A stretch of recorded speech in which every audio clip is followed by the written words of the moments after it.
KBS 열린 토론.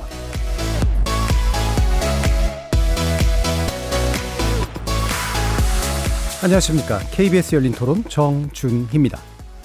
교육은 중립이기 때문에 중립을 위해서 후보 번호가 없다라고 하는데 유권자들이 분별력이 없어요. 그렇게 할 바에는 정당에서 공천하는 것도 하나의 방법일 것이다. 좋은 사람 나와도 우리가 알 수 있는 게 하나도 없잖아요. 조금 바뀌긴 해야 되겠죠. 많은 시민들이 어떤 교육감이 어떤 정책을 폈는지 막 그거를 다 알아보고 찍지 못하는 것 같아서 차라리 그럴 바에는 러닝메이트로 교육감을 자기가 선정해서 같이 이 사람과 가겠다라고. 알려져 있질 않으니까 교육감이 뭐 하는 일이라든가 그동안 본인이 어떤 일을 이제 해왔고 어떤 성과가 있었는지 이런 것들을 모르니까 기존에 있던 사람들 안전하게 투표를 하게 되는 것 같아요. 시민들이 과연 모르고 그냥 투표하는 게 어떤 의미가 있을까 이런 생각에 임명하신다고 했나 그런 쪽으로. 교육감을 그렇다고 뭐 미국 대통령, 부통령 뽑듯이 이렇게 러닝메이트로 이렇게 하는 거 제대로 된 방안이 될 것 같지는 않고요.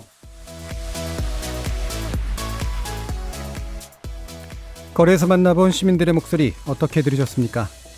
오늘 이야기 나눌 주제는 90만 표의 무효표, 교육감 선거 이대로 좋은가입니다. 지난 1일 치러진 제8회 전국 동시지방선거에서의 교육감 선거가 유권자들의 관심을 끌지 못한 채 치러졌다는 조사 결과가 나왔는데요. 중앙선거관리위원회에 따르면 이번 교육감 선거에서 나온 무효표는 총 90만 3,227표로 시도지사 선거 무효표의 2.6배에 달했습니다. 교육의 전문성과 정치적 중립성을 지키자는 취지로 교육감 직선제가 도입된 건 지난 2007년이었습니다.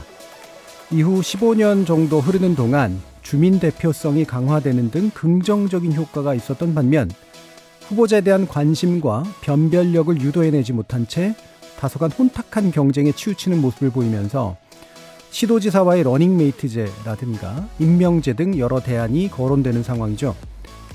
교육감은 유치원 그리고 초중고 운영, 학생들의 교육은 물론 교원 인사를 책임지는 이른바 교육소통령으로서 막중한 자리인 만큼 지금부터라도 교육감 선거의 문제점을 직시하고 각종 부작용을 최소화할 대안이 필요하다는 목소리가 높습니다. 오늘 KBS 열린 토론에서는 세 분의 전문가와 함께 현행 교육감 선거제도를 면밀히 평가해보면서 그 대안 모색해보는 시간 갖도록 하겠습니다. KBS 열린 토론은 여러분이 주인공입니다. 문자로 참여하실 분은 샵 9730으로 의견 남겨주십시오. 단문은 50원, 장문은 100원의 정보 이용료가 붙습니다. KBS 모바일 콩 그리고 유튜브를 통해서도 무료로 참여하실 수 있고요. 이제 콩을 통해서 보이는 라디오로도 만나실 수 있습니다. 시민 논객 여러분의 뜨거운 참여 기다리겠습니다. KBS 열린 토론 지금부터 출발합니다. 살아있습니다. 토론이 살아있습니다. 살아있는 토론, KBS 열린 토론. 토론은 라디오가 진짜입니다. 진짜 토론, KBS 열린 토론.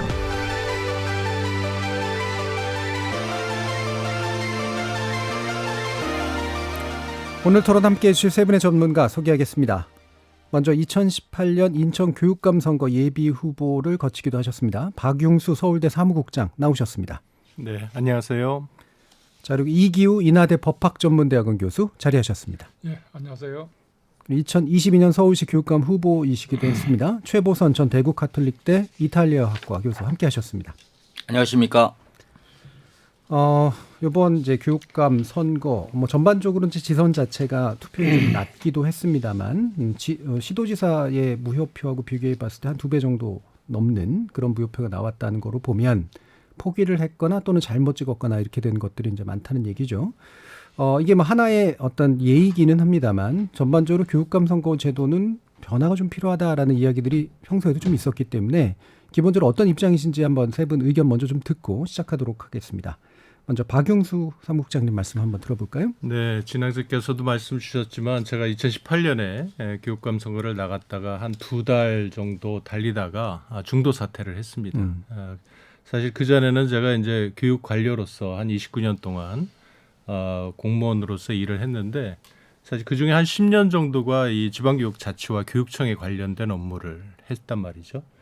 근데 담당자로서 교육감 선거가 정말 이 정도로 망가지면 안 되겠다 해가지고 거기에 대해서 새로운 대안을 찾으려고 제가 갖고 있는 기득권을 다 버리고 선거에 출마를 해서 시민들의 교육감 선거에 대한 무관심을 한번 바꿔보려고 노력을 했는데 결국에는 이 깜깜이 교육감 선거를 어떻게 할 수가 없더라고요. 그래서 제가 중도 사퇴를 했고요.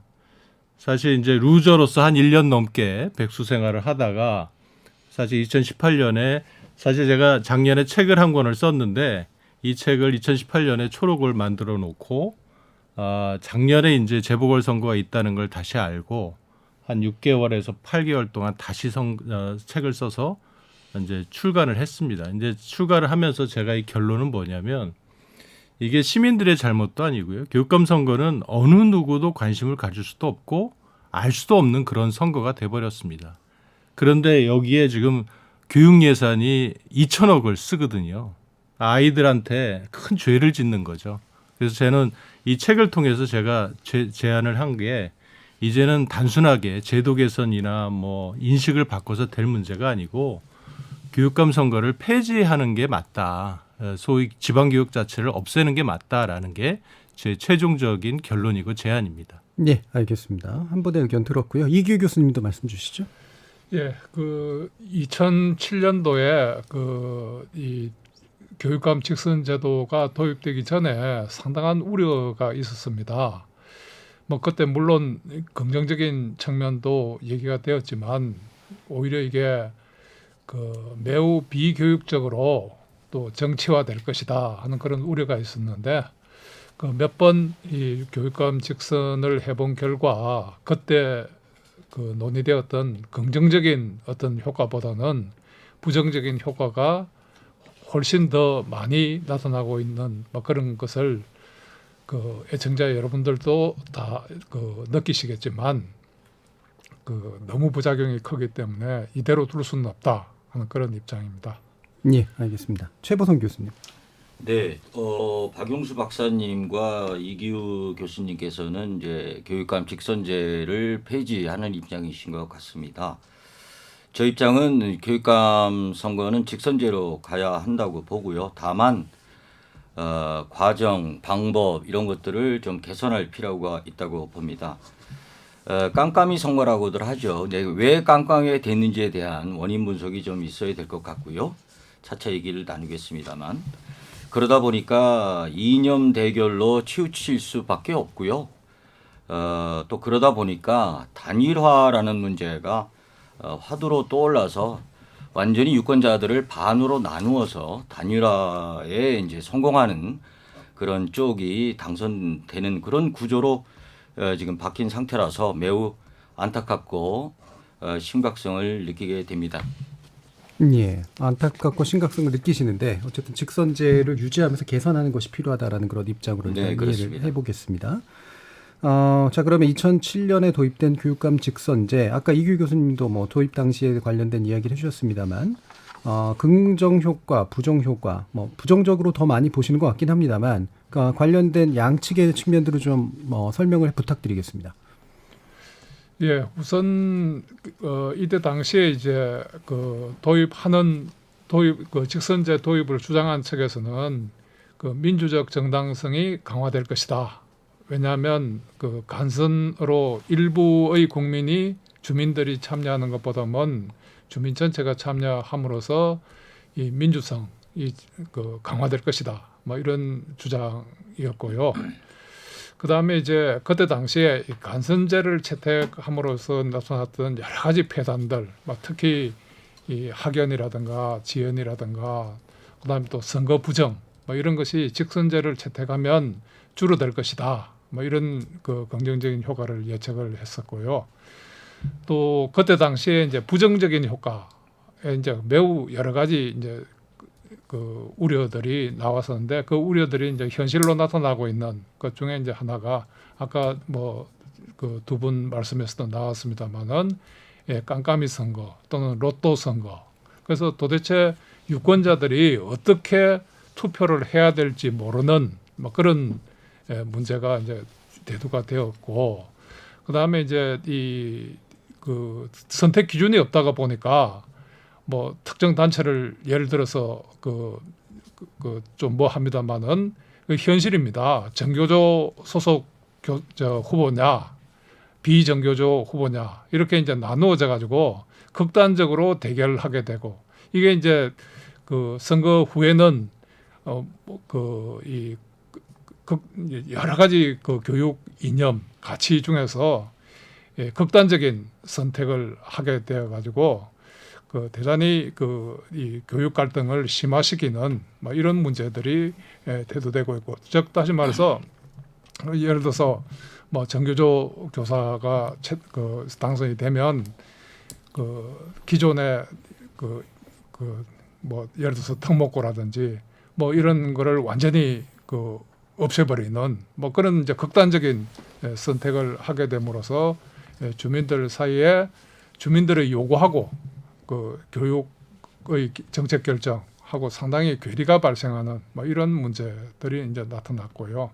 그다음에 이제 이 선책 이 한번 선거를 통해서 당선된 사람은 이 견제 장치가 거의 없습니다. 그래가지고 이게 이제 이 교육 권력, 교육이 이게 서비스 기관, 교육기관이 서비스 기관이 돼야 되는데 권력 기관이 돼가지고 막대한 예산 또 교육 정책, 그다음에 학교의 신설, 학생 배정 뭐 이런 데 대해서 매우 일방적인 편파적인 뭐 이러한 현상이 일어나고 있는 뭐 이런 것을 볼 때 이 긍정적인 효과보다는 부정적인 효과가 더 많이 현실로 나타나고 있다 이렇게 볼 수 있습니다. 네, 알겠습니다. 근데 뭐 이게 부정적인 게 정말 많아서 부정적인 것들을 더 집중적으로 얘기해 주셨는지 아니면 이게 견해 차이에서 나타나는 문제인지는 좀 따져봐야 될 것 같은데요. 아까 최보돈 교수님은 기본적으로 직선제를 유지하는 게 필요하다라고 보셨기 때문에 이 부분에 대한 양가적 평가에 대한 어떻습니까? 헌법 제31조에 교육의 전문성, 자주성 그리고 정치적 중립성이 명시가 되어 있기 때문에 직선제로 지금 갈 수밖에 없고요.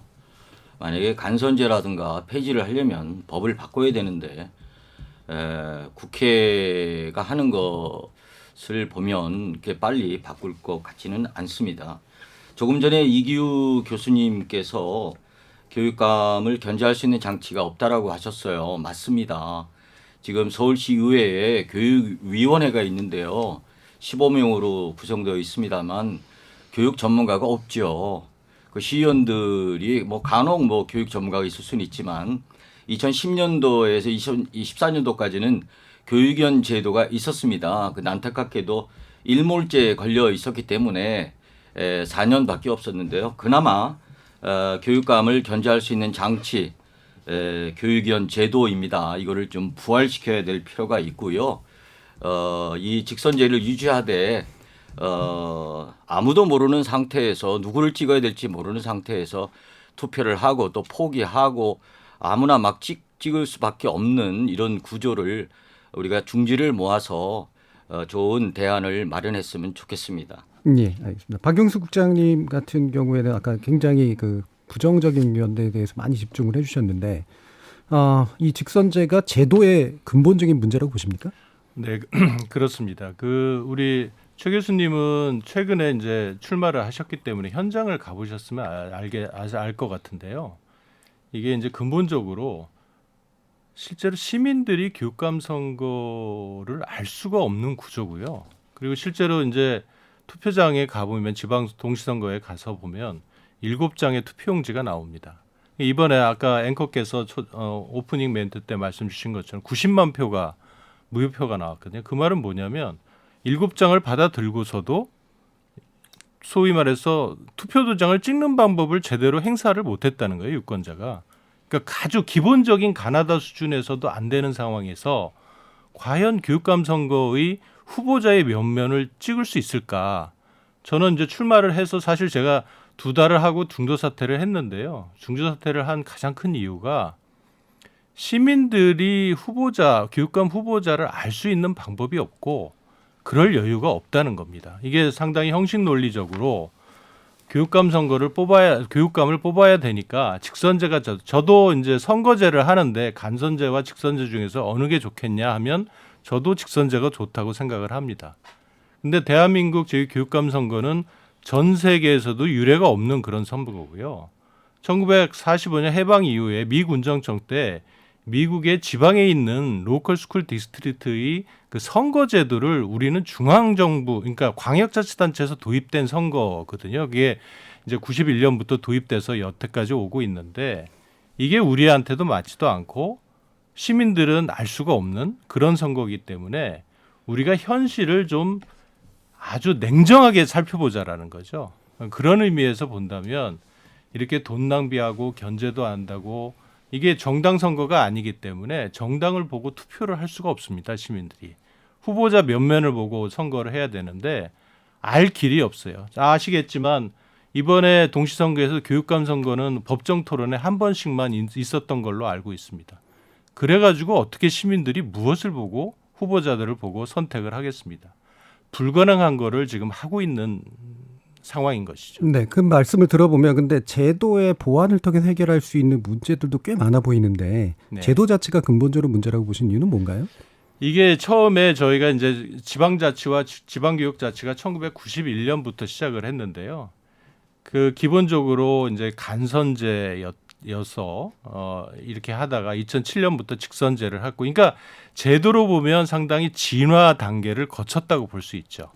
그런데 2007년도에 직선제로 이제 간선제가 넘어간 문제가 많으니까 합의에 의해서 아니요, 그러니까 근본적으로 직선제가 문제라고 판단을 하셔서 직선제 폐지를 주장하시는 네. 건지 아니면 현행 운영되는 직선제가 보완의 여지가 정말 없어서 또는 여지가 있어서에 대한 판단이신지. 여지가 없어서 이제 폐지를 해야 된다는 거죠. 제가 출마하기 전까지만 해도 제가라도 바꾸면 개선이 될 거라고 믿고 출마를 했었죠. 근데 해보니까 그렇지가 그거는 않다라는 약간 결론입니다. 이해가 안 가는 게 예비 후보로서 바꿀 수 있는 건 없잖아요. 아니죠. 시민들을 하루면은 수백 명씩을 만납니다. 네. 그러면 시민들의 태도나 시민들의 그 인지도를 알 수가 있거든요. 예. 근데 그거를 60일 동안 해본 결과 시민들은 무관심하다는 거예요. 기본적으로 민주주의라는 게 시민들의 참여를 통해서 가능한데 적어도 교육감 선거는 시민들의 참여가 없다는 거죠. 예. 그걸 제가 확인했다는 말씀입니다. 예. 그러니까 결과적으로는 대중들에게 관심을 유도하는 게 안 되더라를 경험하신 거 그렇죠. 말씀하시는 거네요. 네. 예. 제가 한 말씀. 네. 전 세계적으로 보면 이 교육감을 주민들이 직접 선출하는 나라는 뭐 거의 없고요. 미국에 또 미국에서 이제 일부 주들이 그 직선을 했었는데 그 직선 제도를 점점 폐지해 가고 있고요. 다른 나라들은 대부분 임명제를 채택하거나 아니면 교육위원회에서 이제 간선하는 이런 방식을 채택하고 있지. 그 주민들이 직접 교육감을 선출하는 그런 경우는 거의 없습니다. 그래서 이게 한국의 대단히 그 특유한 그런 제도고 이것이 이제 긍정적인 효과보다는 부정적인 효과가 많기 때문에 이 제도를 유지하는 건 지금쯤 그 한 15년 됐는데 저는 이 제도가 도입될 때 한번 해보면 이 당장 개정하자는 의견들이 많이 나오지 않겠나 이렇게 얘기를 했는데 사실은 이제 한 15년 경과하면서 그런 게 현실로 된 거죠. 예. 사례가 전 세계적으로 별로 없다. 그리고 15년 경험해봤는데 판은 나왔다. 뭐 이런 얘기로 들리고요. 예, 최보성 교수님. 네. 박용수 박사님께서 아까 그 보완의 여지가 없기 때문에 교육감 직선제를 폐지해야 되지 않겠나라는 말씀하셨는데 저는 이를 제기합니다. 보완의 여지가 있습니다. 그리고 유권자들이 무관심하다 그러셨는데 무관심하게 만든 것은 유권자들이 아니고요. 선거를 주관하는 선관위라든가 그리고 제도의 문제라고 봅니다. 그 정해진 기간 동안에 그 서울시 유권자 800만 명을 대상으로 후보를 알려야 되는 건데요. 좋은 방법이 있지 않습니까? EBS가 있지 않습니까? 우리나라에. EBS 방송 토론을 적어도 10차례 정도를 매주 무슨 요일 몇 시에 한다라고 홍보도 하고요. 그러면 이제 방송 그 3사에서도 이제 홍보를 해 주셔야 되겠죠. 그러면 1, 2회 때는 잘 안 보시더라도 이게 소문이 나게 되면 보시게 돼 있습니다. 그리고 법정 선거 비용이 34억이에요. 근데 이것도 줄일 수 있는 방법이 있습니다. 제가 이번에 이제 끝까지 완주하면서 느낀 것들을 지금 책으로 지금 쓰고 있는 중인데요. 요거는 이제 또 말씀드리겠지만 네. 보완의 여지는 충분히 있다. 그리고 유권자들에게 너무 무관심한 거 아니냐라고 따지기보다는 무관심하게 만든 원인을 분석해야 될 필요가 있다고 봅니다. 알겠습니다. 제가 한 가지 멘트를 할까요? 무슨 멘트인데요?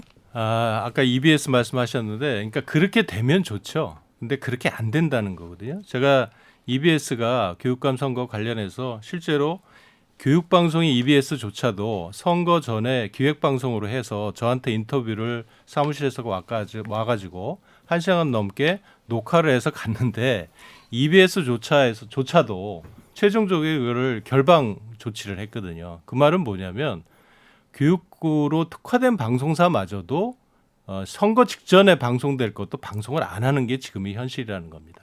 안 된다는 건 이제 편성권적인 판단을 내린 네. 걸 말하는 그게 거고 우리 최보선 사회의 교수님 같은 경우에는 상황이 그렇다는 그러니까 규제를 이제 뭔가 제도를 마련하거나 규제를 다른 방식으로 바꾸면 그렇게 하도록 만들 수 있지 않겠냐라는 의견이신 거고 그래서 층위가 좀 다른 의견인 것 네. 같고요. 자 그러면 이제 비용 문제도 마침 또 말씀을 주셨으니까 일단은 이제 문제점들을 몇 가지 좀 구체적으로 좀 짚어보죠. 비용이 굉장히 많이 든다. 뭐 경험을 해보신 분들부터 먼저 얘기를 주시죠. 사무국장님 같은 경우에는 엄청난 비용이 들기 때문에 네. 이 문제가 굉장히 크다라고 말씀을 하시니까요. 네. 이 부분 구체적으로 말씀 주시죠. 기본적으로 동시선거이기 때문에 지금 광역자치단체 장애 선거거든요. 교육감도. 그래서 시도지사 선거하고 똑같은 형태를 원용해서 쓰고 있습니다. 그래서 그 법정 선거 비용 한도를 똑같이 하고 있고요. 일반 시도지사 선거는 정당이 관여하기 때문에 선거 비용 문제를 상당히 조직에서 해결할 수 있는 여지가 충분히 있는데 교육감 선거는 전적으로 개인한테 의지를 합니다. 아까 최 교수님 말씀하셨지만 서울 같은 경우는 34억인가 한도가 그렇거든요. 그러면 후보자가 34억까지 쓸 수 있는 거예요. 근데 거기에 플러스 수억에서 수십억이 더 듭니다. 만약 쓴다고 작정을 하면. 경기도 같은 경우에는 41억인가 그렇게 되고요. 과연 그 돈을 개인이 어떻게 마련할 수 있겠습니까? 이게 말이 안 되는 거를 지금 우리가 시행하고 있다는 거죠. 개인이 어쨌든 그 돈을 마련해서 쓰고 나중에 선관위를 통해서 보전받는 체계거든요. 근데 만에 하나 15%를 득표를 하지 못하면 보전 금액이 0원입니다. 그럼 30억을 쓰고 아무 돈을 보전받지 못하는 그런 상황이 오는 거거든요. 그럼 개인으로 보면은 풍비박산이 되는 그런 상황인 거죠. 이게 정상적인 태도라고 보기는 어렵겠죠. 예. 근데 정당이 다른 선거들은 감당을 해준다라고 말씀을 하시는데 네. 사실 15% 정도 득표력을 가진 개인 아주 일부를 제외하고는 정당들이 이제 대부분 주요 정당들은 그 득표력을 가지기 때문에 감당이 되잖아요. 그렇죠. 예. 근데 정당에서 막 빚을 내 가지고 한다거나 이런 일들은 일반 선거도 별로 없지 않나요? 그건 없는데 정당에서는 정당 보조금도 있고 정당에서 그 조직이라는 게 있고 그렇기 때문에 제가 구체적으로 여기서 그 말씀을 드리기는 어렵지만 정당에서 상당 부분 커버를 해주고 나중에 뭐 보전이 안다면 개인이 감당하는 형태로 운영을 하는데 교육감 선거는 처음부터까지 다 개인이 감당을 해야 됩니다. 뭐 그게 큰 문제라는 거죠. 금액도 똑같은데. 근데 실제로 또 쓰는 돈은 시도지사보다 교육감들이 더 많이 씁니다.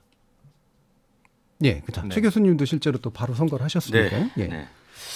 마치 그 망망대 후보들을 던져놓고 해안까지 누가 빨리 헤엄쳐 오느냐라는 게임 같습니다.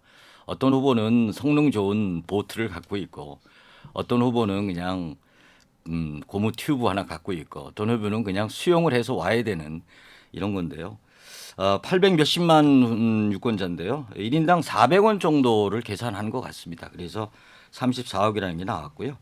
저는 이제 돈이 많이 드는 선거다, 뭐 후보를 잘 모르는 거다라는 건 이제 시청자들이 다 아실 테니까 그 방법에 대해서 개선할 수 있는 방법에 대해서 좀 말씀드리고자 합니다. 공보물 12면 칼라 공보물 800 몇십만 부를 만들기 위해서는 6, 7억 정도 들어가고요. 예. 그 다음에 그 유세 차량 한 대당 1,000만 원에서 1억 정도 할 겁니다. 이거를 어떤 후보들은 25개 구에 각 한 대씩 하는 후보들도 있을 겁니다. 엄청나죠. 거기에 그 현수막 425개 동, 한 개 동당 2개씩 걸 수 있게 돼 있습니다. 근데 그 이상도 걸 수 있죠. 어떤 후보들은 막판에 이기기 위해서 뜯어내고 또 새로운 디자인으로 만든 현수막을 또 걸죠. 돈 수천만 원 들어가고요. 또 하나는 저 선거운동원 있죠. 네. 네, 판넬 들고 다니면서 홍보하는 분들. 이분들도 이제 하루에 10만 원입니다. 13일이면 이제 130만 원이죠. 몇 명을 쓰느냐에 따라서 또 이렇게 비용이 들어가는데요. 이거 어마어마한 비용이 들어갑니다. 그래서 저는 선거 공영제를 직선제를 유지한다는 전제 하에 선거 공영제를 실시했으면 좋겠습니다. 다시 말하면 공범을 하지 말자. 저는 이번에 돈을 안 쓰는 선거를 해보자 해서 제 블로그에 공약을 전부 올려놨습니다. 요즘 휴대폰 안 갖고 다니는 분 없죠? 휴대폰에 그 후보의 이름을 치고 들어가면요. 네이버에 검색어에 그러면 거기 경력, 학력 다 나옵니다. 그리고 그 밑에 블로그라는 게 있어요. 거기 클릭하시면 공약을 다 볼 수 있거든요.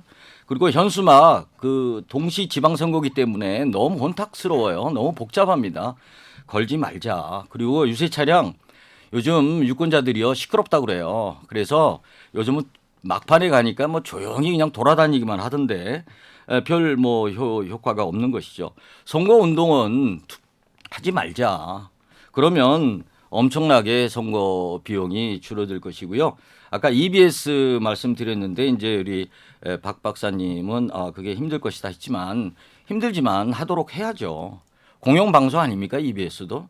그래서 TV 토론을 수차례 열어서 정책 토론을 할 수 있는 정책으로 경쟁할 수 있는 그런 구조를 만들어 둔다면 3억 이하로도 충분히 선거를 치를 수 있다 이렇게 봅니다. 예, 그러니까 선거 공영제 도입이 필요하다. 네. 그다음에 비용을 되도록이면 줄일 수 있도록 네. 만드는 것이 좋겠다라는 네. 건데 이게 사실 약간 충돌할 수도 있잖아요. 그러니까 비용을 줄이는 구조를 만드는 건 좋은데 비용을 줄이다 보면 이제 관심을 유발하기가 굉장히 어렵잖아요. 그렇죠. 사실은. 예, 그래서 생기는 어떤 거를 EBS 정도로 메꿀 수 있다. 네. 충분히 저는 할 수 있다고 봅니다. 예. 제가 교수님. 단적인 예를 한번 들어보겠습니다. 예를 들어서 이번에 서울시에서 출마한 분들은 제가 뭐 주요 후보자들 뭐 5% 이상 나온 후보자는 거의 다 압니다. 그런데 많은 사람들이 저한테 물어요. 누구를 뽑으면 좋겠냐. 저는 다 알지만 대답을 할 수가 없어요.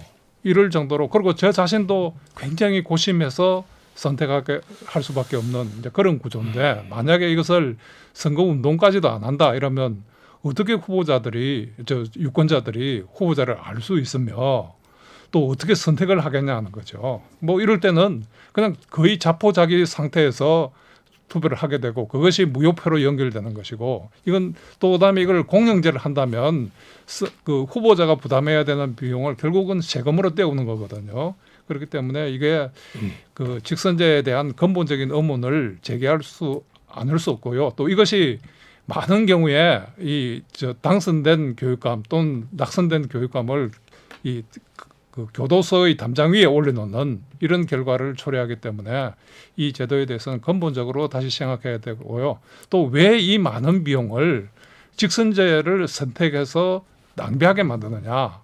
그 과연 뭐 한 2천억 정도 든다고 하는데 이 선거 때마다 그러면 이 돈을 과연 그 교육감 뽑는데 쓰는 게 타당하냐? 뭐 이런 것도 근본적으로 의문을 2천억 원이 든다는 건 누가 그 정도의 비용을 지불하죠? 전국적으로 보면 선거에 드는 비용이 교육감 뽑는데 한 2천억 든다고 하는. 그러니까 그게 공공자금에서 나가는 건 아닌 거죠? 아니요, 공공자금에서 나가는 거고요. 2천억 원이요? 제가 그걸 최초로 소위 발언을 한 사람이고요. 그게 이제 교육감 선거를 포함해서 전국 동시지방선거에 소위 이제 공직자들이 소위 당선되면 일하는 부서가 있지 않겠습니까? 교육청이 있고 도청이 있고 시청이 있고 그러면 선거 비용을 중앙선관위에서 이렇게 정해줍니다. 예. 그러면은 각 교육감 선거 같은 경우는 17개 교육청에서 분담을 해가지고 총 내는 금액이 2천억 정도가 된다는 얘기예요. 그러니까 그게 다 교육 예산입니다. 그러니까 이 비용은 어디에 지불되는 건가요? 선관위한테 주는 거고요. 아, 선관위예요. 그 2천억 중에서 한 40%에서 50%가 예. 후보자들이 낸 금액을 개인적으로 보전받는 금액이 있죠. 예. 그거를 보전받는 금액으로 쓰입니다. 그러니까 15% 이상 득표한 분들에게 선거 비용을 보전해 주는데 약 40%, 그러니까 한 800억 네네, 에서 그렇죠. 1,000억 사이가 쓰인다. 네. 그리고 그것은 선관위에서 부담하는 게 아니라 교육청에서 그렇습니다. 분담금을 내서 부담하는 네, 거다. 네. 네. 저는 아까 우리 최부선 교수님, 그러니까 직선제가 뭐 유지가 되겠죠. 유지가 된다면 당연히 선거공명제를 강제적으로라도 해야 된다는 데에서는 예. 저도 이론이 없습니다. 그게 제가 2018년에 출마할 때 그걸 했던 거고요. 혼자 그렇게 해서 전국을 다니면서 인천을 돌면서 도서까지 가면서 떠들었던 내용이고요. 전국을 다니셨어요? 네? 전국을 다니셨어요? 아니 전국을 그때는 그게 이슈가 돼가지고 제가 이제 토론도 많이 했고, 예, 그러니까 그다음에 교육감 선거와 별개로. 네네. 예. 그리고 나서 이제 실제로 그걸 요청을 했죠. 근데 전혀 귀담아 듣지는 않았고 그걸 예. 강제할 수 있는 방법도 현실적으로 마땅치 않고 그런 상황이었고 그러다 보니까 공영제가 되면은 저는 전적으로 찬동을 합니다. 네. 그렇지만 그게 과연 실현 가능성이 있는가 하는 부분에서 의구점이 있다는 거죠. 네, 선거 공영제를 만약에 제대로 도입한다면 직선제 유지하는 거에는 찬성한다. 네. 예. 네, 제가 말씀드리겠습니다. 우리 이기우 교수님께서 선거 공영제를 하게 되면 세금으로 떼어야 된다는 말씀하셨는데요. 어차피 지금도 세금으로 메꾸고 있는 겁니다. 들여다 보면요. 15% 이상 득표를 한 후보에게 보전을 다 해주지 않습니까? 이번에도 15% 이상 넘은 후보가 이제 3분이신데요. 만약에 30억씩 쓰셨다 그러면 90억을 다 보전해 줘야 되지 않습니까? 이것도 다 세금이에요, 결국은. 그렇기 때문에 공영제로 가서 3억 원 이하로 쓸 수 있는 그런 제도적인 장치를 마련한다면 그래봐야 뭐 몇 억 되지 않습니까? 훨씬 더 세금도 아낄 수가 있는 것이고요. 4차 산업 시대다 무슨 AI 인공지능 시대다 뭐 국민 거의 100%가 휴대폰을 들고 다니는 이런 상황에서 아직도 구태의연하게 뭐 공보물을 가정에 배달하고 그거 뜯어보십니까?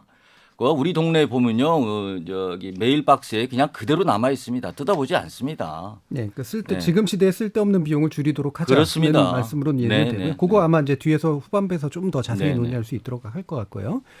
일부 마치기 전에 이 부분은 논의를 좀 해야 될 것 같은데 결국에는 이제 만약에 직선제를 폐지한다면 어떤 대안이 그래서 훨씬 더 적당하다라고 보시는지에 대한 이야기로 일부를 좀 마무리하면서 얘기를 해보면 좋을 것 같고요. 이어진 2부에서 이제 직선제를 유지한다면 어떻게 보완할 것인가라는 문제를 위주로 또 얘기를 나누면 좋을 것 같습니다. 이규 교수님 보시기에 어떤 대안이 좀 가능할 것 같으신가요? 이제 2006년 당시에 이 간선제가 피해가 너무 많기 때문에 여기에 세 가지 대안이 제시가 됐습니다. 하나는 현행의 직선제이고 또 하나는 러닝메이트 예. 제도였고 또 하나는 이 지방자치단체 장에 의한 임명제. 뭐 세 가지 안에 예. 올라갔는데 이제 그때 당시에 이 국무총리에게 이제 대통령께서 그때 당시 노무현 대통령이었죠. 교육에 관해서는 총리가 전적으로 결정하도록 그렇게 업무를 분담을 했습니다. 근데 이제 그때 당시에 이제 국무총리가 세 가지 안 중에 직선제를 이제 선택을 한 거죠. 그래서 이제 저는 그때 이제 개인적으로 이 세계의 보편적인 교육 책임자죠. 교육감이라기보다도 교육 행정기관의 책임자를 어떻게 선출할 것인가. 이게 뭐 세계 보편적으로는 임명제입니다. 그런데 이제 그때 당시에 이제 국민들의 정서가 이 민주성이 가미돼야 된다. 이런 이제 의견이 많아서 지금도 막 그런 욕구들이 좀 있을 거로 봅니다. 그래서 현실적으로 절충안으로 러닝메이트 제도를 채택해서 이 시도지사가 함께 일할 교육 책임자를 추천해서 예. 유권자들이 선택하도록 유권자들의 판단의 기준으로 제시하는 게 바람직하지 않나 이렇게 생각합니다. 예, 이게 러닝메이트라고는 하지만 이제 흔히 말하는 정부 통령처럼 막 이렇게 러닝메이트 한다기보다는 시도지사가 이제 선거를 직접 담당하고 후보가 거죠, 그렇죠. 이렇게 뭐 마치 비례의원들 이렇게 리스트 마련하듯이 나는 교육감을 이분을 할 생각이다 이런 식으로 이제 예, 그렇죠. 내놓는 걸 말씀하시는 예, 거죠. 예. 어떻습니까, 박영수 학부님? 저는 근본적으로 우리가 이제 지방교육자치, 저도 이제 10년 전까지만 해도 지방교육자치 신봉론자였습니다. 그러나 실제로 행정을 해보고 일선에서 부교육감 권한대행을 다 겪어보고 선거까지 나가보고 한 결과는 뭐냐면, 사실 헌법에서 얘기하는 교육의 정치적 중립성은 교육은 정치에 의해서 이렇게 휘둘리지 않게끔 안전하고 장기적으로 운영하게끔 하는 우리의 헌법 정신이거든요. 근데 예를 들어서 이거 러닝메이트라든지 이런 식으로 하면 사실 시도지사 선거에 매몰되는 형태가 될 수 있을 것 같고요. 그리고 아까 오프닝에서도 얘기했지만 지금 실질적으로 교육감 선거는 올해 이제 실질적인 투표율이 50%가 안 되는 상황이거든요. 근데 대한민국에서 지금 시민들이 가장 관심이 많고 투표율이 가장 높은 선거가 뭐냐 하면 대통령 선거라는 말이죠. 그러면 과거 91년 해방 이후로 정부 1948년 이후부터 1991년까지 교육감을 대통령이 임명을 했어요. 그럼 과연 대통령이 임명하는 교육감이 어떨까 하는 생각을 안 해가질 수가 없다는 거죠. 오히려 시민들이 지지한 대통령이 임명하는 교육감이라면 오히려 전국적으로 아주 표준화되고 통일성 있고 차별 없는 교육을 운영할 수도 있고, 선거를 통해서 이렇게 반목과 질시에 교육감 선거도 보지 않아도 되고 예산도 낭비하지 않아도 되고 하는 여러 가지 일거양득 이상의 효과를 누릴 수가 있는 거죠. 임명제를 좀 더 바람직하다고 보시는 것 같은데 네. 대신 이제 직접 선출된 자에 의한 임명을 하면 되지 않겠냐? 그럼 시도지사는 불가능합니까? 시도지사는 근본적으로 지금 우리 헌법 정신이 예. 시도지사의, 그러니까 지방선거에 대한 관심도가 지금 가장 떨어집니다. 대한민국 선거에서. 그러면 시민들의 관심이 떨어지는 선거를 통해서 교육감을 임명하는 거와 지명 또는 임명하는 거하고 대통령이 임명하는 거하고는 제가 보기에는 대통령이 임명하는 게 더 낫다라고 판단하는 거죠. 예, 최보성 교수님. 네. 뭐 저는 추지일관 직선제를 선호하는 입장이고요. 예. 네. 이기우 교수님께서 조금 전에 런닝메이트제로 가야 될 것 같다 말씀하셨는데, 이건 이제 헌법 31조에 이제 위배되는 말씀이고요. 시도지사 선거에 매몰이 되고 있다라고 이제 박 박사님이 말씀하셨는데 그렇습니다. 그것은 교육감 선거에 대한 대중적인 홍보가 매우 미흡하기 때문에 일어나는 현상들이고요. 그래서 저는 이제 계속 주장하지만 직선제를 유지하되 보완 대책을 강구하는 것이 지금 현재로서는 유일한 방법이 아닌가 이런 생각을 하게 됩니다. 예. 조금 말씀을 그 문제를 얘기해 주셔서 제가 발언권을 드리려고 했는데요. 그러니까 헌법에 위배된다라는 표현이 나오셨기 때문에 또 네. 법학자이시기도 하시니까 한번 말씀 주시죠. 예, 이게 아마 헌법 31조에 나오는 정치적 중립성을 문제 삼는 것 같은데요. 세계 어느 나라 자유민주 국가 치고 교육의 정치적 중립성을 주장하지 않은 나라가 없습니다. 그런데 이들 나라에서 이거를 임명제로 하는 것을 전혀 문제 삼지 않습니다.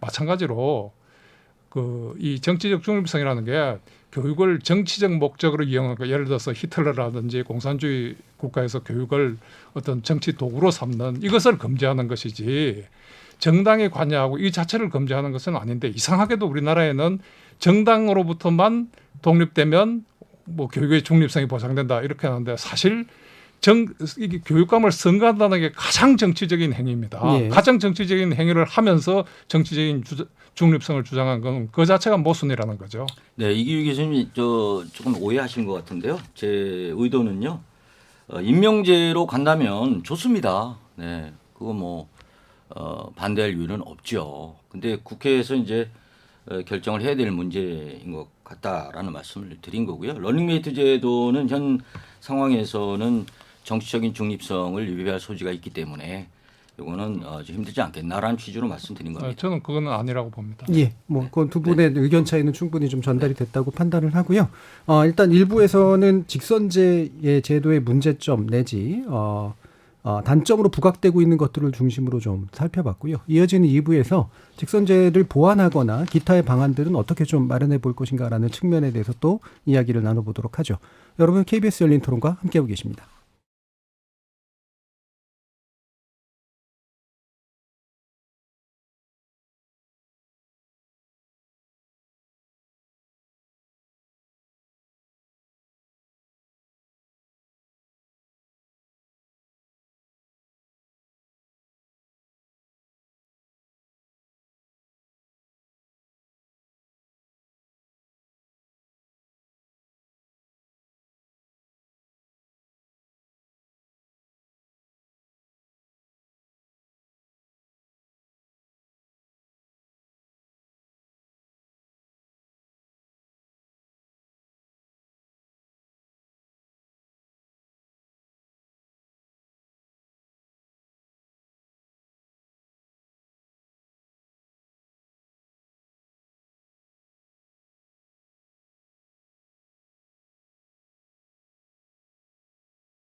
토론이 세상을 바꿀 수는 없습니다. 하지만 토론 없이 바꿀 수 있는 세상은 어디에도 없습니다.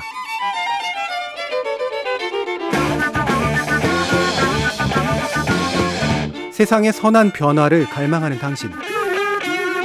정답이 아니라 질문의 힘을 믿는 당신. 우리 KBS 열린 토론에서 만납시다.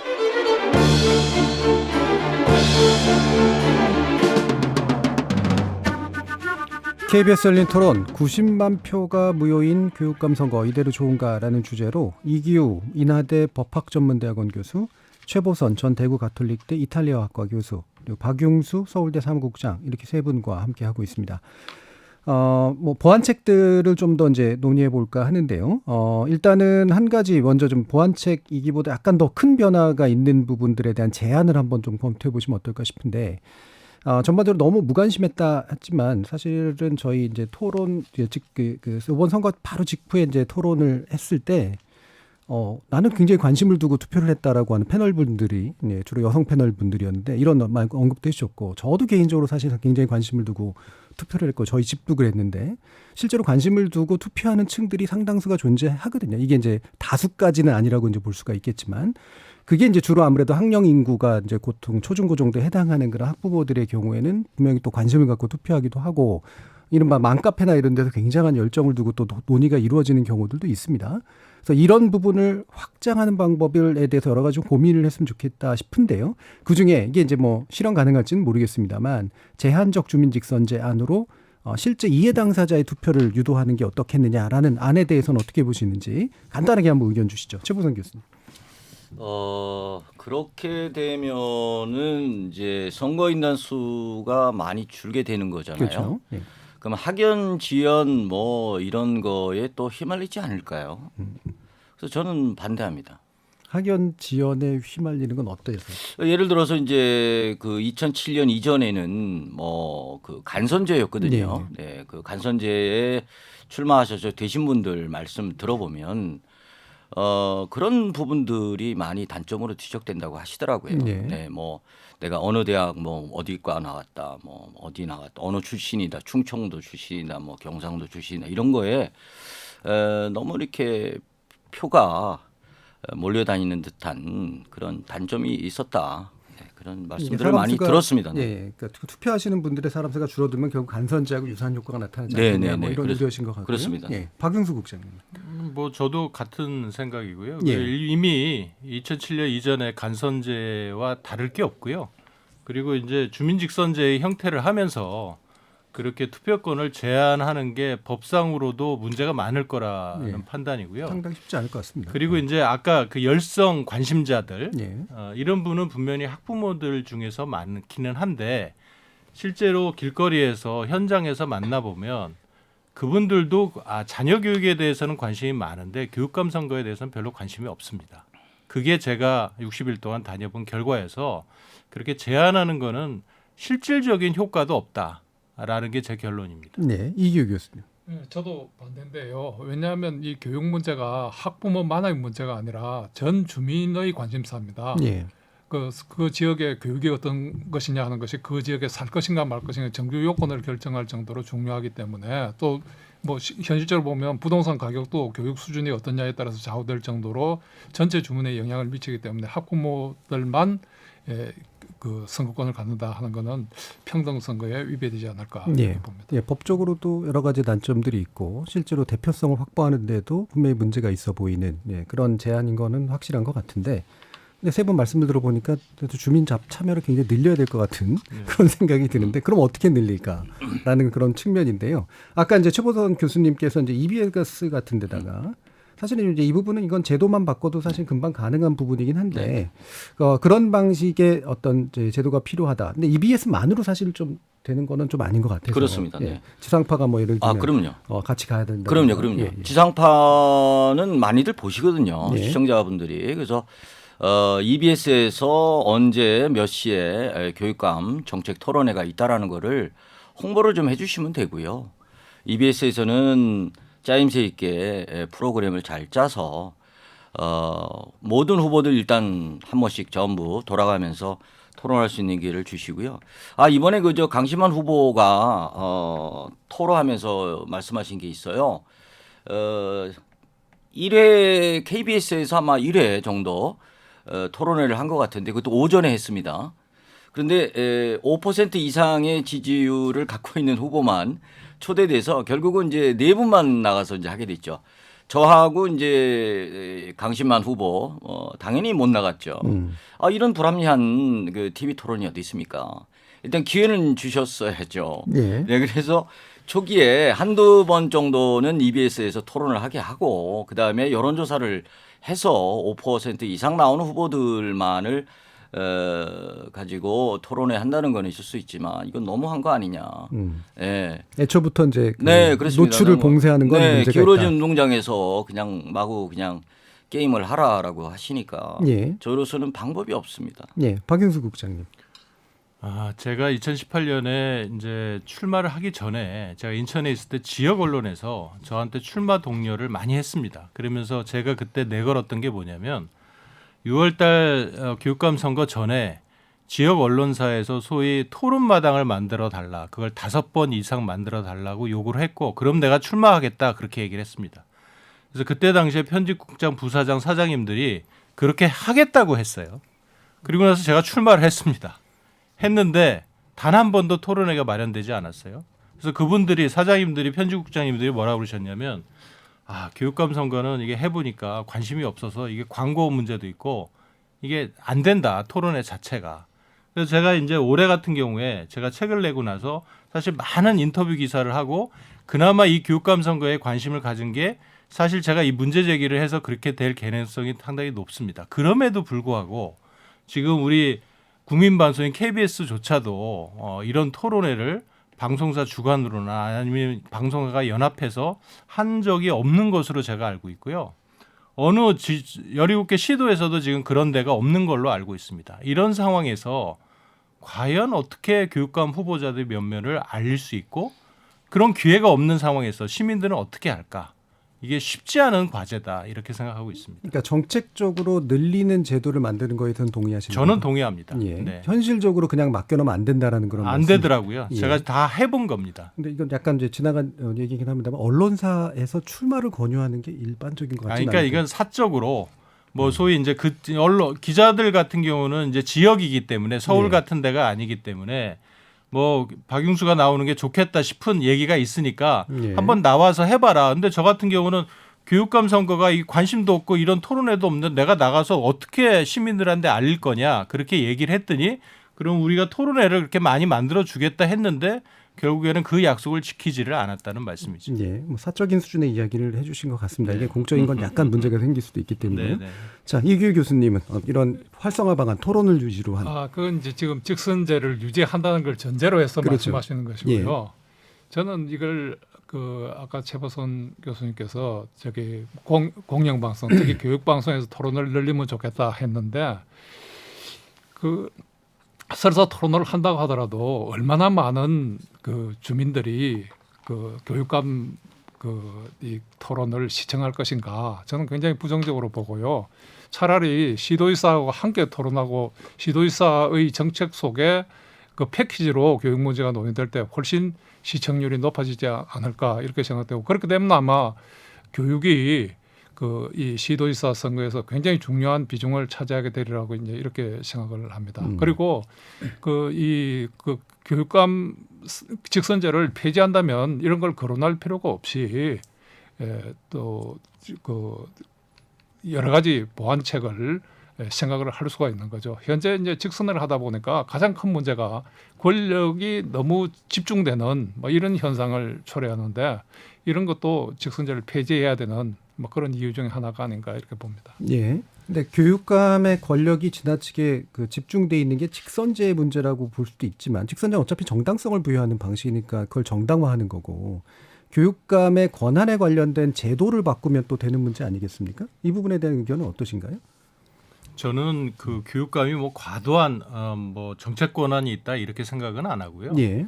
그러니까 선출되는 당시, 그러니까 선거 과정을 통해서도 그렇고 선거에 당선되고 나서 4년 동안의 임기 기간 중에도 실질적으로 관심이 없기 때문에 소위 견제 수단이 없기 때문에 소위 불법한 위법한 행동도 하해서 감옥에 가는 일이 생기다 보니까 이제 이 교육 소통령이 너무 권한이 비대하다 이런 비난이 있는 것 같습니다. 그런데 실제로 정당하게 발휘가 되는 권한 같은 경우는 그게 뭐 비대하다라는 생각은 안 들고요. 그게 문제가 있고 관심이 없기 때문에 그런 사건이 터질 때만 보니까 비대하다고 이렇게 비춰지는 것 같습니다. 예, 권한 자체의 비대한 문제라든가 부정당함의 문제가 아니라 권한이 잘못 행사되는 것들을 예방할 만한 장치들이 없어서 생기는 문제가 더 크다. 그렇습니다. 예.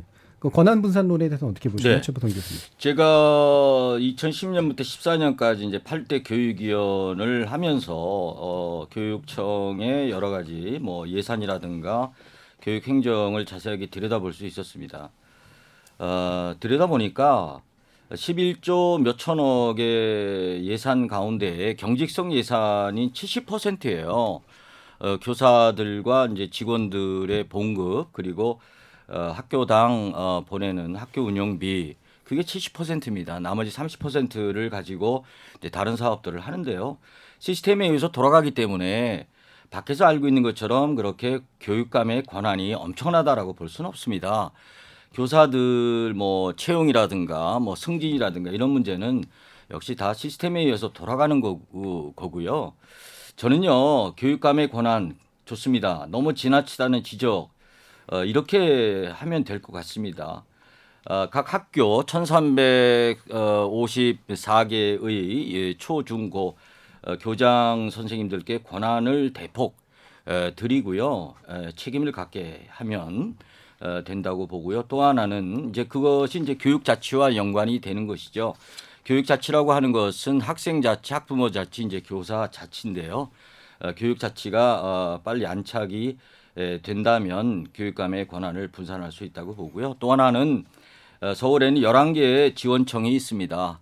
그래서 교육장님들께 권한을 좀 드려서 예산도 교육장의 책임에 따라서 예산을 쓸 수 있도록 하는 장치만 좀 보강한다면 교육감의 권한을 어느 정도 분산할 수 있을 거라고 봅니다. 예. 그럼 그 분산의 방식이 이를테면은 그러니까 국회에서 뭔가 마련하는 법적 장치에 의해서 이루어져야 된다고 보시나요? 아니면 이거는 국회까지 안 가도 될 것 같습니다. 네, 교육감의 어떤 판단에 의해서 교육 자치를 하겠다.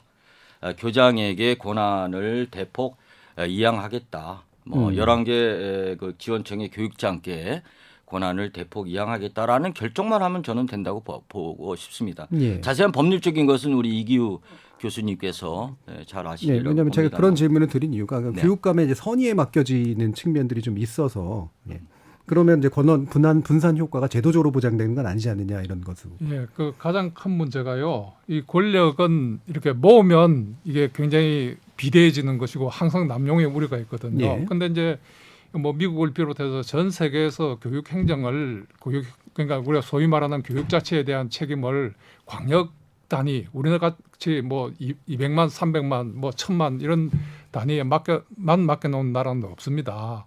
선진국치고. 그래서 이게 그 시군구라든지 뭐 이런 기초지방자치단체가 대부분의 그 학교 운영과 관련된 그 학교의 설립 운영에 관련된 문제를 처리하고 있는 거거든요. 그래서 그런데 이제 우리나라에는 이걸 유독 이 시도에 전화하기 때문에 권력이 집중돼서 항상 이제 남용의 우려가 있는 것이고요. 그래서 이거를 그 결국은 이거를 기초 단위의 교육 자체를 인정할 것인가 말 것인가 이건 문제인데 그 우리나라에 이제 그 대부분의 중요한 권한들이 광역에 집중되어 있기 때문에 항상 문제가 생기는 것이다. 그래서 이거를 해결하기 위해서는 대부분의 선진국처럼 기초 단위의 교육 문제를 주민들이 스스로 참여해서 결정할 수 있도록 하는 것이 바람직하지 않는가. 그것은 이제 입법적인 조치가 필요한 거죠. 그러니까 입법적인 방식으로 그걸 해결하는 게 더 맞는 것 같다라고 이제 보셨네요. 자, 그러면 그거하고 연관해서 아까 이제 견제 장치 얘기들은 이제 많이 해주셨는데 교육위원회 또 뭐 내지 교육의회 뭐 이런 식의 정도는 있어야 행정 어떤 집행부를 이제 견제할 수 있는 뭔가 장치들이 이제 가능하지 않겠냐. 라는 이제 주장을 하시니까요. 이런 부분에 대한 의견도 한번 여쭙겠습니다.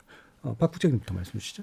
지금도 뭐 이제 의회 같은 경우에는 이제 상임위원회 형태로 교육위원회가 있죠. 예. 그래서 뭐 견제를 하려면 충분히 견제를 할 수가 있습니다. 근데 이제 관심은 뭐냐면 이게 시민들하고 똑같이 시의원, 도의원들도 교육에 관해서는 이해관계에서는 관심이 있는데 예. 정말 교육에 관해서는 큰 관심이 없어요. 그게 표하고도 별로 연결이 안 되고 대표적인 걸 보면 뭐냐면 교육감 선거나 시도에서 교육청과 관련돼서 이슈가 되는 게 주로 급식, 소위 시혜적인 정책을 할 때만 관심을 끕니다. 그래서 과거 한 10년 넘게 대한민국 사회에서 학생들의 무상급식이 교육의 어젠다의 최상위에 전반적으로 있었고요. 그게 이제 해결되니까 이제 뭐 무상교복 아니면은 각종 뭐 다른 무슨 태블릿 PC를 준다든지 이런 식이거든요. 그러니까 이게 선거를 통하다 보니까 일단 시민들한테 강력하게 어필할 수 있는 소위 당장 돈이 안 드는 정책 이런 거에만 관심을 있다 보니까 정작 교육의 핵심과 관련된 논의에는 사실 무관심하다는 거죠. 그래서 저는 그런 측면에서 하기 때문에 저는 이게 이론적으로는 좋은데 관심을 갖고 하고 그러면 되게 좋은데 그게 현실적으로 불가능하니까 제가 이제 임명자가 낫겠다라는 말씀을 드리는 거고요. 그게 이제 안 된다면 저는 잘 모르겠습니다. 제가 현장에서 해보고 선거에 직접 나와 보고 한 경험에 의하면 그런 견제와 관심을 갖는 다른 현실적인 방법이 있을까 하는 점에서는 저는 의구심이 큽니다. 예. 견제 장치는 현재로서는 충분하다라고 보시는 다 거예요? 있는데 예. 안 한다는 거죠. 안 하는 이유는요? 모르기도 하고 예. 그게 당장 시민들한테 어필이 안 되고 하기 때문에 관심의 뒷전으로 밀린다는 거죠. 그러니까 이른바 이제 정치적 관심을 유도하기가 굉장히 그렇습니다. 어려운 본질적 주제들이. 네. 예. 그 부분은 이제 제가 이제 경험자기 때문에 이제 말씀드리면요. 2010년 8대 때 15명의 교육위원회가 구성이 됐는데 그중에 교육자 출신인 교육의원이 8분이었고요. 나머지 7분이 이제 시의원들로 구성됐습니다. 의회가 이제 진행이 되고 무슨 감사를 하거나 뭐 정책 질의를 할 경우에 분명히 차이가 납니다. 교육위원 출신들은요, 교육자 출신인 교육위원들은요, 하드웨어적인 면도 물론 지적을 하지만 교육의 본질에 관한 서울교육 이렇게 해서는 안 된다. 이런 방향으로 가야 된다라고 하는 예를 들면 기초학력 격차 점점 벌어지고 있다. 사교육비 계속 증가하고 있다. 학교 밖 아이들이 점점 늘어나는데 어떻게 할 것인가 라는 질의를 할 수 있는 것은 교육자 출신들이죠. 그리고 시의원들은요, 아까 우리 박 국장님 말씀하셨듯이 그분들의 지역에 학교에 뭐 창호를 교체해 달라는 뭐 예산 요구라든가 그 외에 하드웨어적인 것만 신경을 쓸 수밖에 없어요. 그분들도 뭐라 그럴 수도 없습니다. 이 제도의 문제죠. 그래서 저는 교육의원 제도를 빨리 국회에서 부활시켜 주시기를 간곡히 촉구하는 바입니다. 이 교육의원은 주민들이 선출하는 의원을 말씀하시는 그렇습니다. 거죠? 직선제입니다. 네네. 예. 사실 그것도 지금- 이미 폐지된 제도죠. 네. 그러니까요. 네. 지금 이제 교육위원회를 부활시켜 달라는 말씀 같은데 그렇습니다. 이게 교육위원회가 잘못 운영되었죠. 이게 원래 교육위원회 제도는 미국이나 스위스 같은 경우에 보면 합의제 집행기관입니다. 그래서 그 교육감이 그 권력을 좌지우지하지 못하도록 모든 중요한 문제를 교육위원회에서 합의해서 그 실행하는 거죠. 근데 이게 우리나라에서는 이 교육의회처럼 운영이 되고 집행은 교육감이 독점하는 예. 이런 체제로 이제 운영이 되었기 때문에 이제 문제가 된 거고요. 만약에 교육감의 권한을 합의제 집행기관으로 해서 교육위원 사이에 분산시킨다면 그것은 견제 장치로 나름대로 충분히 작동할 것이다 이렇게 봅니다. 네네. 이규 교수님 말씀 이제 맞습니다. 맞는데 그건 교육위원회 제도가 있었을 때고요. 제가 말씀드리는 거는 2010년에 교육의원 제도를 일몰제로 4년을 한번 해본 겁니다. 그런데 제가 거기 당사자였기 때문에 그나마 그래도 교육감을 견제할 수 있었던 장치였다. 그런데 왜 이것을 4년 만에 일몰제로 없앴는지 저는 그때 그 여의도에서 삭발 단식 투쟁을 하면서 교육위원 제도 일몰제 폐지를 주장했던 한 사람으로서 교육위원 제도를 다시 부활시킨다면 교육감 견제 장치는 충분하다 이렇게 봅니다. 제가 예. 최 교수님한테 죄송스러운 말씀인데 2014년에 일몰제 당시에 제가 그 담당 국장이었거든요. 아, 그랬어요? 근데 아쉽게도 그때 그게 교육부가 없앤 것도 아니고요. 네. 교육계와 국회에서 네, 국회에서 없앤 거죠. 교육위원회를 없애는 게 맞겠다. 네, 그 네. 이유는 네. 그게 지금 교수님 말씀하신 대로 그렇게 좋은 방향으로가 아니고 네. 오히려 그 자체가 또 이익 집단화가 되고 뭐 소위 옥상옥의 구조고 뭐 이런 이유 때문에 사실 그때 뭐 삭발투쟁 하셨을 때 저도 옆에 있었을 것 같은데 이제 그런 문제 때문에 국회에서 이거는 없어지는 게 맞겠다 싶어서 그냥 일몰제가 수용이 된 거고요. 다만 이제 그때 당시에 일몰제면 하면서 교육감 경력도 다 없앴거든요. 다만 이제 경력은 부분적으로만아마 다시 소생시키기는 했죠. 그 정도에서 그때 끝난 상황입니다. 예. 자, 그럼 이제 마지막 이슈인데요. 마지막이라고 제가 굳이 말할 필요는 없을 것 같긴 합니다만 일단은 이제 현재까지 제안된 것들 가운데 이제 재검토를 해볼 것 중에 선거 공영제에 관련된 문제가 현재로서는 현재 제도를 유지할 때 이제 가장 좀 고려돼야 될 요소가 아닌가 싶은데 이 부분에서 좀 의견들이 좀 일단은 갈리시는 분들이 이제 계시기 때문에 먼저 한번 좀 여쭙죠. 그러니까 이규 교수님은 선거공영제라는 게 오히려 세금 들어가는 방식이라서 별로 좋을 게 없다. 어차피 이제 직선제 자체에 부정적이시니까 또 그러실 것 같긴 합니다만 좀 말씀 주시죠. 선거 공영제 취지는 좋죠. 예. 그런데 이제 제가 이걸 부정적으로 보는 이유는 교육감 선거를 구태여 필요가 없는데 구태여 공영제를 운영하면서 거기까지 그 전액을 그 세금으로 충당해야 되느냐, 뭐 여기에 회의적인 거죠. 예. 자, 이 부분은 뭐 기본적인 입장에 이제 큰 차이가 있습니다만 최범현 교수님. 네, 아까도 말씀드렸지만 오히려 세금이 더 많이 들어가는 것은 현재 제도입니다. 왜냐하면 15%, 10% 이상 득표한 후보에게 100%, 50%를 보전해주는 제도이기 때문에 오히려 다 국민 세금들 아닙니까?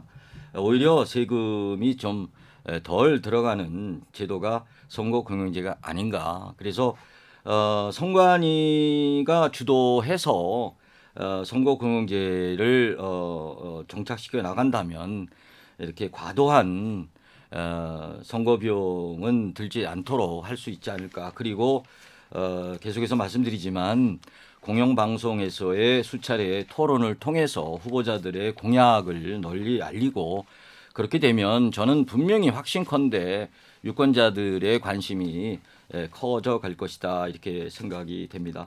그래서 공약 자신들의 공약은 블로그에 다 올린 걸로 이렇게 하고 필요 없는 또 우리 유권자들에게 불편함을 주는 것들은 과감하게 폐지를 해서 공정한 평평한 운동장에서 모든 후보들이 나와서 경쟁할 수 있는 그런 제도를 보완했으면 합니다. 네, 그러니까 비용을 현재보다도 훨씬 더 상한선을 제한해두고 네, 네. 대신 이제 전체로 완전하게 공용을 네, 하는 그렇습니다. 방식을 3억 이하로 거죠? 줄일 수 있습니다. 예. 자, 박용승 사무국장님. 교육감 직선제를 해야 된다면 공영제를 하는 거는 저는 쌍수를 들고 환영합니다. 예. 그렇지만 현실적으로 그렇게 강제하거나 실현할 수 있을까 하는 측면에서 저는 의문이고요.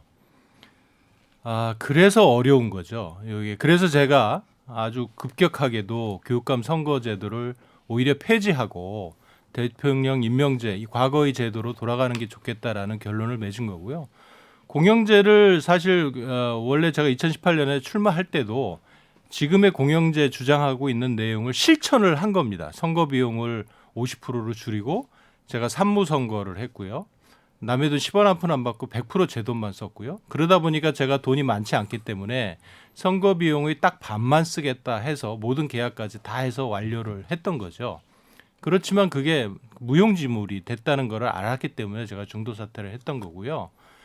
그래서 이게 공영제를 할 수 있으면 이것도 결국 국회에서 법률로 강제를 해서 해야 되는데 그게 쉬울까, 그게 가능할까 하는 첫 번째 질문이고요. 또 한 가지는 교육감 선거가 지금 전국 지방 동시선거에 지금 얹혀서 하는 선거인데 이런 거의 머저리티에 묻어서 하는 선거를 같이 하면서 교육감 선거만 공영제를 할 수 있을까?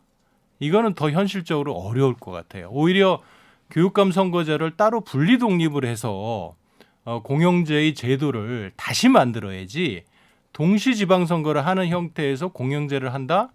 저는 이거는 불가능할 것 같습니다. 그러니까 왜 불가능하다고 생각하시나요? 일단 강제를 해야 되는데요. 예. 강제를 하는데 국회에서 과연 국회에서 국회의원님들은 다 정당 출신이고 이렇게 자유롭게 선거나 유세를 하는 게 일반적으로 아주 당연하다 생각하시는 분들인데 이거를 교육감 선거만 따로 떼어 가지고 이렇게 강제적으로 돈은 지금 34억 쓸 수 있는데 3억만 쓰고 이제 블로그에 올리고 이런 제한된 선거운동만 해야 된다라는 거를 강제할 수 있을까? 저는 그게 불가능할 거라고 생각해요. 만약 강제할 수 있다고 해도 다 북치고 장구치고 선거운동 하는데 그런 식으로 조용한 선거운동을 하면 교육감 선거는 더 무관심한 선거가 될 가능성이 크다는 거죠. 여러 가지 쟁점 중에 이제 쟁점 명확하기 위해서 제가 그래서 질문 드리는 건데, 그러니까 불가능하다고 보시는 이유가 국회가 어쨌든 입법 사안인데 국회가 이런 방식으로 요거 그 교육감 선거만 완전 공영제로 하는 것들을 마련할 만한 정치적 동인이 없다. 이제 이런 말씀이신 건가요? 네. 그것도 있지만 이게 만약에 선거 공영제를 선거 비용의 그 공적 충당이란 의미 외에 원래의 의미 외에 선거 운동 방식 운동을 제한하는 이런 의미로 하면 그건 전 절대적으로 반대입니다. 왜냐하면 선거는 원래 이제 입을 풀어야 되는 거거든요. 그래서 유권자들이 자유로운 판단을 할 수 있는 정보를 가능한 한 많이 제공해야 되는데 이것을 제한했다는 것은 자유선거의 원리에 어긋나는 거죠. 아니요. 아니 유세를 안 하자는 게 아니지 않습니까? EBS 방송 토론 과정에서 유세를 할 수 있는 거죠. 그 매우 제한적일 거다는 거죠. 아, 그렇지 않습니다. 아니 방송만큼 이렇게 널리 퍼져나갈 수 있는 매체가 있을까요? 그럼 최 교수님, 그거를 지금 동시선거의 형태로 교육감 선거만 그렇게 공영제로 운영할 수 있다고 보십니까? 아, 그래서 제가 요건 말씀 안 드리려고 그랬는데 좋은 그 모티브를 꺼내셔가지고 그래서 제가 이제 고민을 했죠. 관심도도 높이고 이렇게 좀 할 수 있는 방법이 없을까 해서 또 선거 공영제도 또 해야 되는데 그래서 교육감 선거를 동시 지방선거보다 한 달 정도 먼저 치르자. 그러면 관심을 더 끌 수 있지 않을까 이런 생각을 해봤는데요. 또 비용이 뭐 좀 더 들어가겠죠, 사실은. 훨씬 더 많이 들 것 같은데요. 그렇겠죠. 예, 그러나 뭐 선거 공영제와 함께 실시한다면은 아까 뭐 1인당 한 3억 정도에서 한다면 EBS가 좀 도와주고 방송 3사가 홍보를 좀 많이 해준다면 가능하지 않을까 이런 생각이 듭니다. 예, 그러면 이제 제가 아까 저 추가로 질문 드리고 싶은 건 예를 들면 후보자 난립이 현재 이제 문제가 되잖아요. 선거 완전 공영제로 하면 일단은 나가보자라고 생각하는 사람 수가 상당히 늘 것 같은데 이렇게 해서 생기는 어떤 혼란이나 비용 증가는 어떻게 생각하세요? 그래서 이제 그것도요. 제가 생각을 안 해본 바가 아닙니다. 뭐 한 20명 정도 나왔다고 가정을 해보죠. 그러면 뭐 5명씩 끊어서 EBS에서 이제 토론회를 갖습니다. 한 뭐 2, 3회 정도 다 발언 기회를 다 주죠.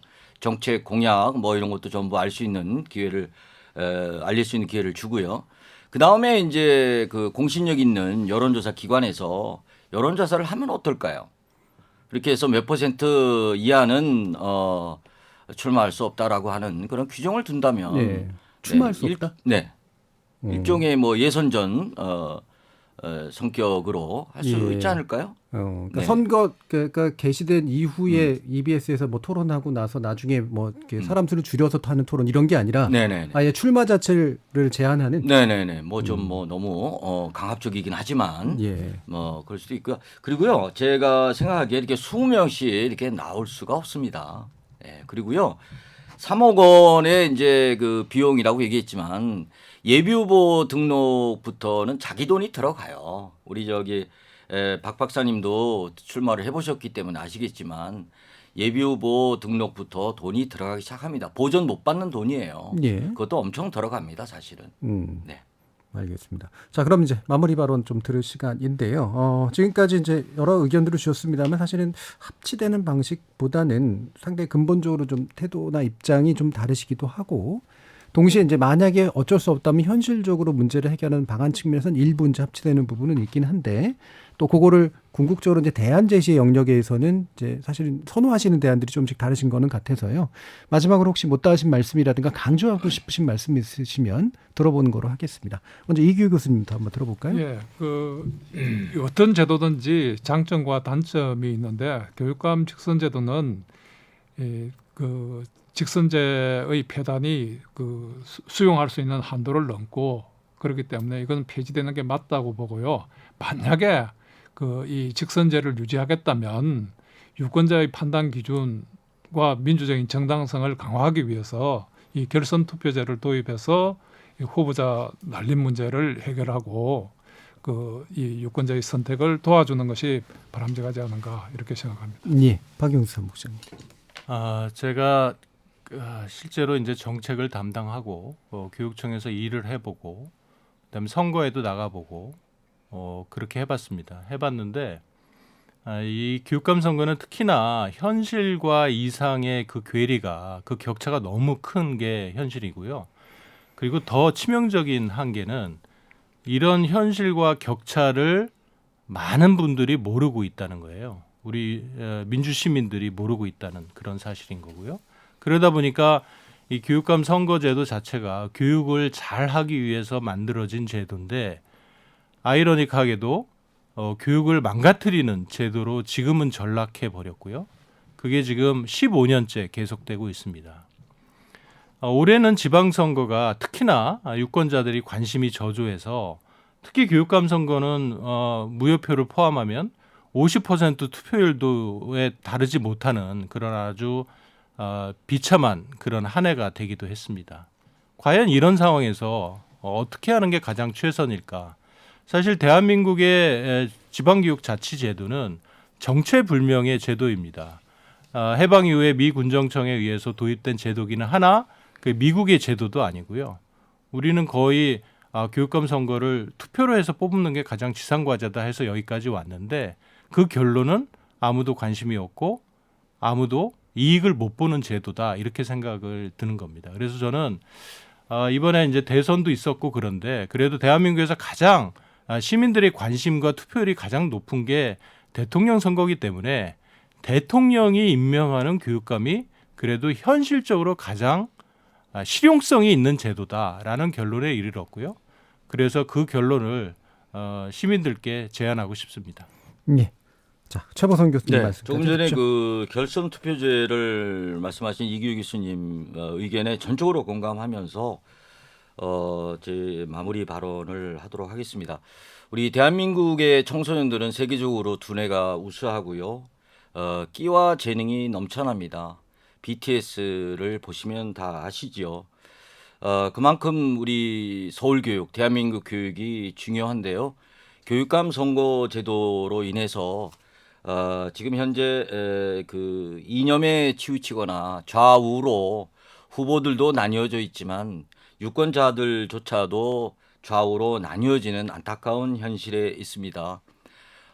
교육 문제 그리고 앞으로 미래 인재 양성을 위한 정책 또 공교육 정상화를 위한 정책들은 미처 들여다보지 못한 상태에서 이런 교육감 선거 제도의 맹점 때문에 유권자들은 후보들의 면면을 알지도 못하시고 심지어는 저에게 몇 번이냐 누굴 찍어야 되는지 저한테 물어보십니다.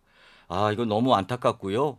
그래서 앞으로 이런 방송 매체에서 언론에서 교육감 선거 제도에 대한 토론을 좀 많이 진행을 해서 의견을 모아나가는 그러한 과정이 필요할 것 같습니다. 아무튼 이번에 후보 중에 한 사람으로서 뚜벅이 유세를 하면서 많은 생각을 했는데요. 우리 어른들이 우리 자라나는 아이들의 교육을 위해서 다시 한번 고민하는 계기가 오늘 됐으면 좋겠습니다. 예, 감사합니다. 자, KBS 열린 토론 오늘은 교육감 선거 관련해서 논의를 해봤는데 오늘 토론 함께해 주신 최보선 전 대구 가톨릭대 이탈리아학과 교수, 박용수 서울대 사무국장, 이기우 인하대 법학전문대학원 교수 세 분 모두 수고하셨습니다. 감사합니다. 감사합니다. 감사합니다.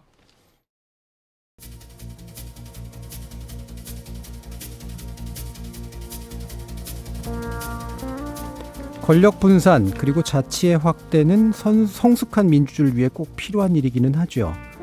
교육감 직선제로 대표되는 교육자치 역시 그와 같은 도정에서 매우 중요한 위치를 차지하고 있는 것 같은데요.